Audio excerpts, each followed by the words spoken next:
New York City, a name that resonates with dreams, ambition, and an unyielding spirit. This city, often referred to as the Big Apple, is a melting pot of cultures, ideas, and architectural marvels. A metropolis teeming with life, energy, and ambition.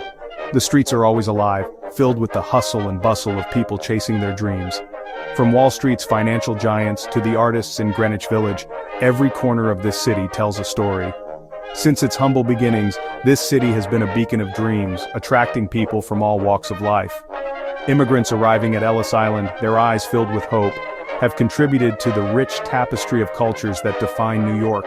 From its iconic skyline to its charming brownstones, New York City's architecture tells the story of its people and its evolution. The towering skyscrapers symbolize ambition and progress, while the historic brownstones reflect the city's deep-rooted history. The buildings stand as testaments to the city's spirit of innovation, resilience, and its constant pursuit of progress. Construction workers, often seen as unsung heroes, have played a pivotal role in shaping this ever-evolving skyline. New York City's architectural tapestry is rich and diverse. From the Gothic revival of the Woolworth Building to the Art Deco elegance of the Chrysler Building, each structure adds a unique thread to the city's fabric. It reflects the waves of immigrants who have shaped the city's social fabric. Neighborhoods like Little Italy, Chinatown, and Harlem are vibrant testaments to the cultural diversity that makes New York unique. Each community has left its mark on the cityscape. The architecture of these neighborhoods tells stories of struggle, triumph, and the blending of traditions. Walking through New York's neighborhoods is like taking a journey through time.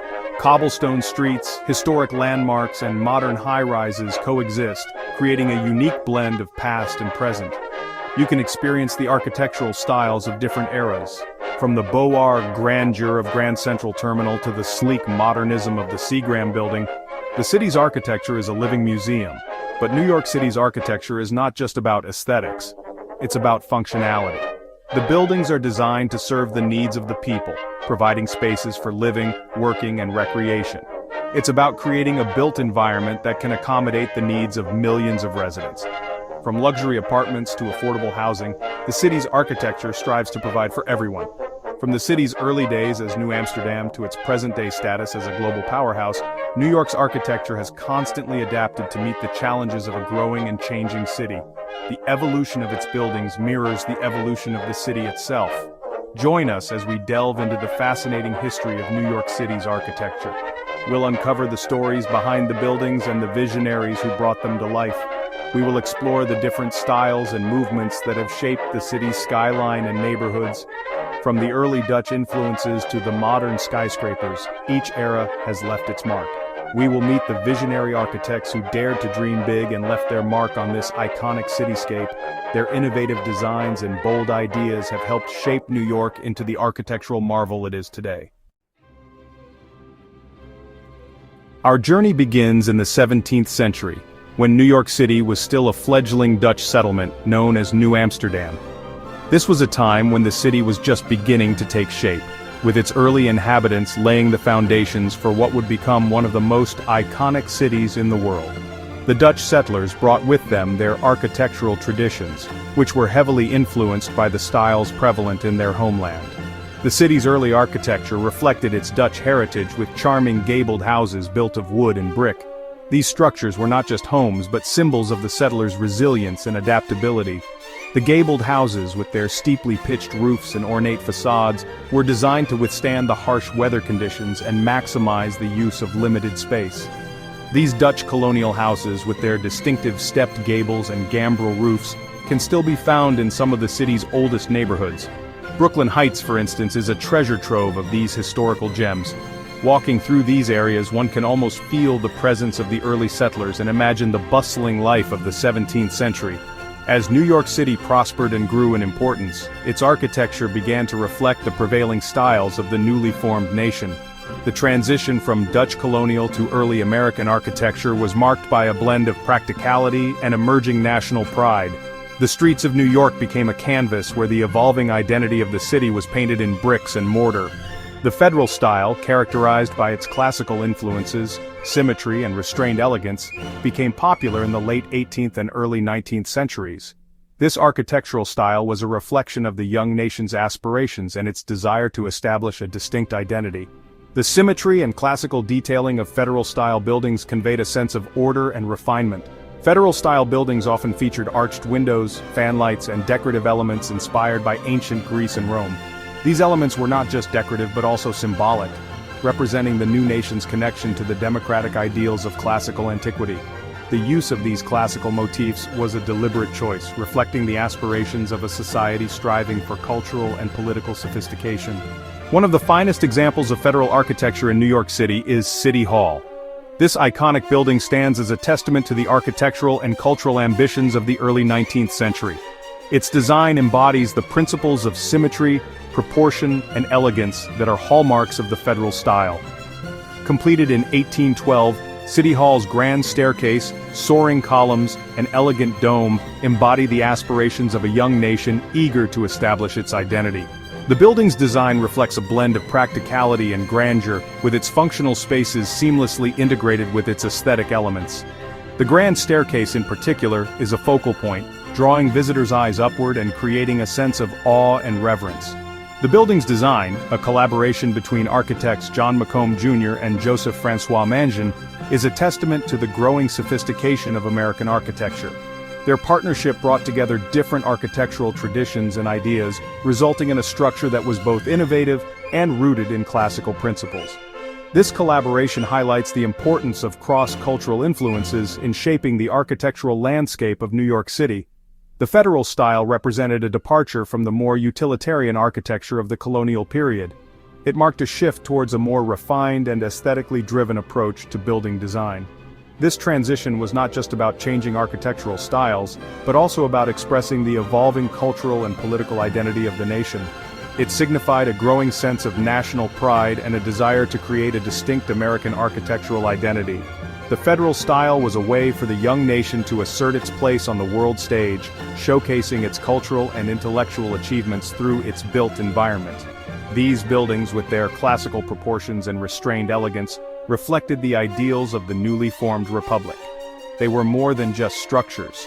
They were symbols of the nation's aspirations and its commitment to the principles of democracy, order, and beauty. The federal style remains an enduring legacy of this formative period in American history, a reminder of the nation's journey from colonial outpost to independent republic. The late 19th century witnessed a technological revolution that would forever change the face of New York City: the invention of the elevator and the development of steel frame construction. These two innovations were pivotal in overcoming the limitations that had previously constrained building heights. The elevator, a seemingly simple yet groundbreaking invention, allowed people to easily access higher floors without the arduous task of climbing endless flights of stairs. Meanwhile, steel frame construction provided the necessary structural support to build taller and more robust buildings. Together, these advancements laid the foundation for a new era in architecture. These innovations paved the way for the skyscraper, a building type that would come to define New York City's skyline and embody its soaring ambitions. The city, with its limited land area and burgeoning population, was in dire need of a solution to accommodate its growth. Skyscrapers provided the perfect answer, allowing the city to expand vertically rather than horizontally. This vertical expansion not only maximized the use of available land, but also created a distinctive and iconic skyline that would become synonymous with New York City. Before the skyscraper, buildings were limited in height by the strength of their load-bearing walls. These walls had to be incredibly thick to support the weight of the structure, which in turn limited the amount of usable interior space. As buildings grew taller, the walls needed to be even thicker, making it impractical to construct buildings beyond a certain height. This limitation stifled architectural innovation and restricted the growth of cities like New York, where space was already at a premium. However, steel frame construction allowed architects to transfer the weight of the building to a skeletal frame of steel beams and columns. This revolutionary approach meant that the exterior walls no longer had to bear the weight of the entire structure. Instead, they could be designed to be much thinner and lighter, serving primarily as a protective and aesthetic covering. This innovation opened up new possibilities for architectural design and allowed for the creation of buildings that were not only taller, but also more elegant and visually striking. This freed up the exterior walls from bearing the building's weight, allowing for much taller and more slender structures. Architects and engineers could now experiment with different shapes and forms, pushing the boundaries of what was possible in building design. The newfound freedom in design led to a wave of creativity and innovation, resulting in some of the most iconic buildings in the world. Skyscrapers became a canvas for architects to express their vision and ingenuity, transforming the urban landscape in the process. One of the earliest examples of skyscraper construction in New York City is the Flatiron Building, completed in 1902. This building, with its unique triangular shape, quickly became a landmark and a symbol of the city's architectural prowess. The Flatiron Building demonstrated the potential of steel frame construction and set the stage for future skyscrapers that would continue to push the limits of height and design. Designed by Daniel Burnham, the Flatiron Building's distinctive triangular shape, made possible by its steel frame, quickly became a symbol of the city's architectural audacity. Burnham's innovative design not only maximized the use of the irregularly shaped plot of land, but also created a visually striking structure that captured the imagination of the public. The Flatiron Building's success inspired other architects to explore new and daring designs, further fueling the rise of the skyscraper. The rise of the skyscraper was fueled by a confluence of factors, including the city's limited land area, its booming economy, and the desire of businesses to make a statement on the increasingly competitive cityscape. As New York City grew, so did the demand for office space and commercial buildings. Skyscrapers provided an efficient solution to this demand, allowing businesses to occupy prime real estate in the heart of the city. The towering structures became symbols of economic power and success, attracting companies and investors from around the world. As buildings soared higher and higher, they became symbols of corporate power, technological prowess, and the city's relentless pursuit of progress. Each new skyscraper represented a triumph of engineering and design, showcasing the latest advancements in construction technology. The race to build taller and more impressive structures became a testament to human ingenuity and ambition, reflecting the spirit of innovation that defined New York City. The skyscraper, once a daring experiment, had become an integral part of New York City's identity. The city's skyline, with its towering structures, became a symbol of modernity and progress. Skyscrapers not only transformed the physical landscape, but also shaped the cultural and economic identity of New York City. They became a source of pride for its residents and a beacon of opportunity for those who came to the city in search of a better life. The city's skyline, once dominated by church steeples, was now a forest of towering structures, each vying for a place in the sun. The transformation of the skyline reflected the dynamic and ever-evolving nature of New York City. As new skyscrapers continued to rise, they told the story of a city that was always reaching for the sky, driven by ambition, innovation, and the desire to be at the forefront of progress.